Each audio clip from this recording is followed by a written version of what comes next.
Coach Chris, gusto ko lang pong i-encourage yung mga kagaya ko na hindi masyadong makihalubilo sa mga tao. Try pa rin po nilang mag-approach kahit paunti-unti.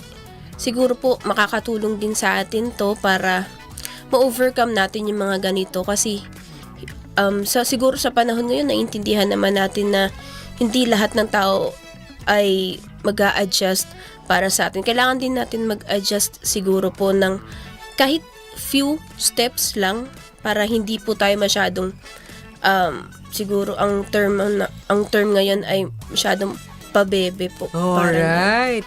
Alam mo, Secret Practicaler, I'm so proud of you, no? Salamat. Because you're helping me out to reach more practicalers and kaabante who's probably also going through the same situation that you're going through. Kasi ang ganda nung sinabi mo, no? Accepted mo, Secret Practicaler, na ikaw ay isang introvert.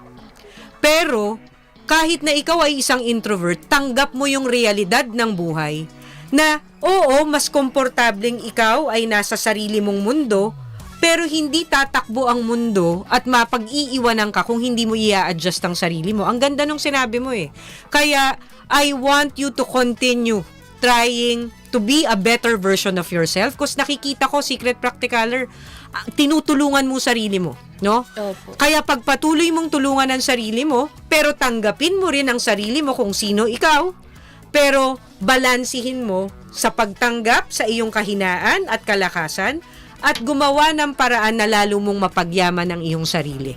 And for this particular problem, tama yung ginagawa mo na bit by bit, you're trying to socialize. Opo. Hindi mo kinukulong yung sarili mo sa sarili mo lang mundo. Opo. Kasi no man is an island. So that's why, bit by bit, we have to tell ourselves and educate ourselves and in a way, expose ourselves to social gatherings. No?